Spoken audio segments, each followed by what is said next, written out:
Bonjour à toutes et à tous les amis, c'est Atomis. On se retrouve aujourd'hui pour un nouvel épisode de 33 idées futuristes.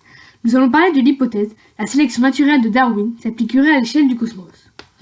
J'espère que cette vidéo va vous plaire. Si c'est le cas, n'hésitez pas à liker et à partager la vidéo et à vous abonner à la chaîne, cela me ferait super plaisir.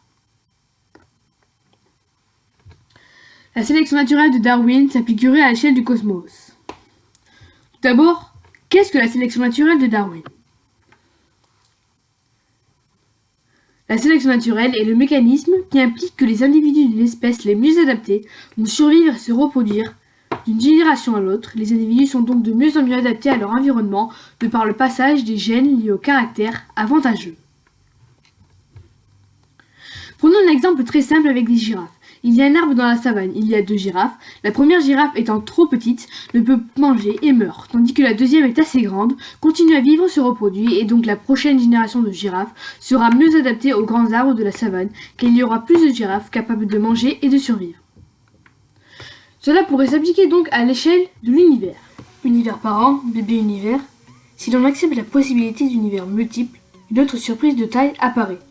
La théorie phare du grand Darwin pourrait piloter cette étrange reproduction cosmique. Se pourrait-il que l'univers entre dans le champ d'application de la théorie de la sélection naturelle ? Quelle idée fabuleuse !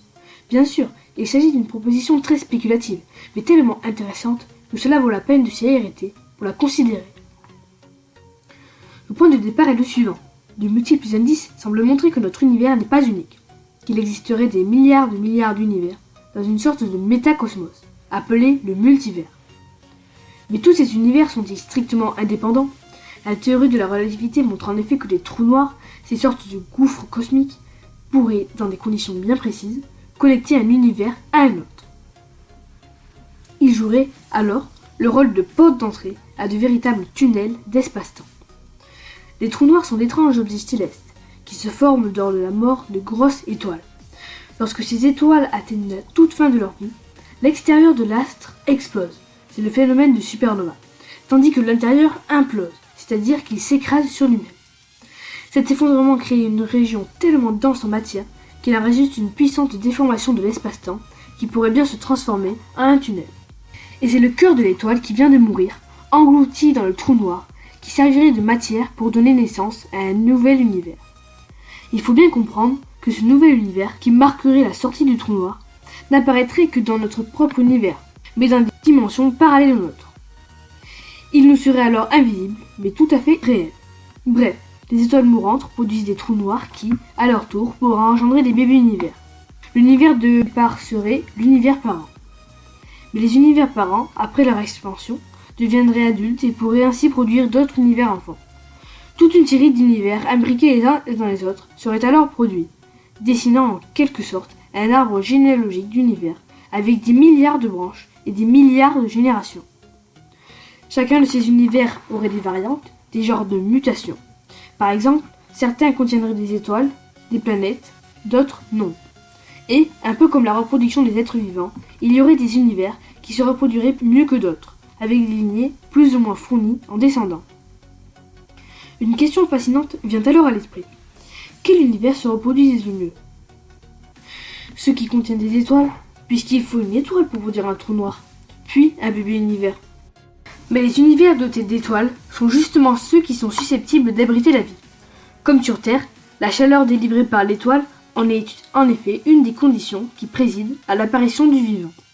En somme, les univers à même de se reproduire le plus vigoureusement sont ceux, potentiellement, hébergent la vie. C'est pourquoi on peut gager que parmi des milliards d'univers qui peupleraient le métacosmos, la plupart pourraient abriter des êtres vivants.